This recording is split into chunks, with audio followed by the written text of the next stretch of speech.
चंद्रपुर जिले में मानव वन्यजीव संघर्ष काफी बढ़ गया है और पिछले लगभग 6 महीने में बाघ तेंदुए के हमले में अनेक मौतें हो चुकी है। और इस संदर्भ में उपाय योजना के तहत मुंबई में उच्च स्तरीय समीक्षा बैठक लेने की जानकारी वन मंत्री गणेश नाइक ने चंद्रपुर के दौरे के दौरान कही।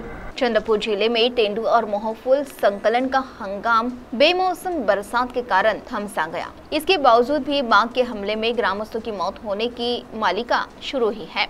2025 में करीब 5 महीने में चंद्रपुर जिले में बाघ के हमले में कुल 22 ग्रामस्थों की जान गई। हमलाग्रस्त भाग से बाघ और तेंदुए इन्हें बार बार कैद करने पर भी हमले शुरू ही है। चंद्रपुर में आए वन मंत्री गणेश नाइक ने इस संदर्भ में मुंबई में उच्च स्तरीय जायजा बैठक लेने का बताया।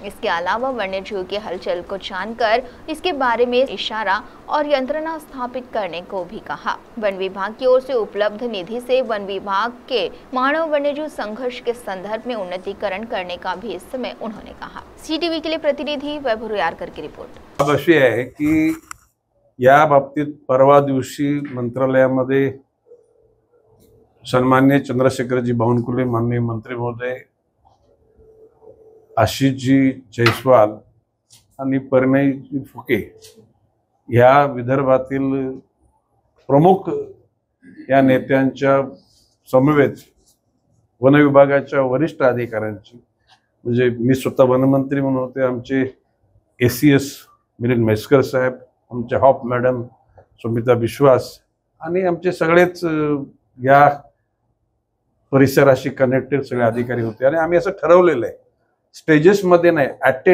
टाइम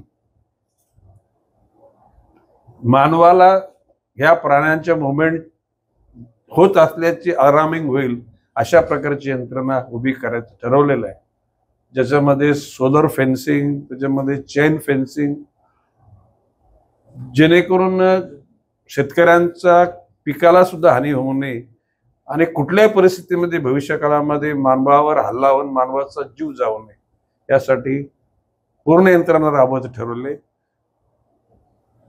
कालच माननीय देवेंद्रजी फडणवीस मुख्यमंत्री यांच्या समवेत वन विभागाच्या 11 कोटी झाडं लावण्याच्या योजनेचा विचार आणि त्याच्यावर निर्णय घेतला गेला। त्यावेळेला वन विभागाच्या विविध भागामध्ये असलेला पैसा कॅम्पामध्ये आहे, वनजीव विभागामध्ये आहे, मॅंग्रोवमध्ये, हा पैसा वन विभागाचं उदात्तीकरण आणि मानवाला आनंद देणं, म्हणजेच कुठल्याही परिस्थिती म्हणजे वनजीव आणि मानवाचा संघर्ष होऊ नये याच्यासाठी तो वापरला जाईल। आणि एकूणच घटना घडल्या त्या वाईट घडल्या, त्या गोष्टी आपण काय रिकव्हर करू शकत नाही, पैसे देऊन काही जीव परत येऊ शकत नाही, परंतु भविष्य काळामध्ये अशा लोकांचे जीव जाऊ नयेत म्हणून फॉरेस्ट डिपार्टमेंट आणि महाराष्ट्र सरकार सतर्क आहे।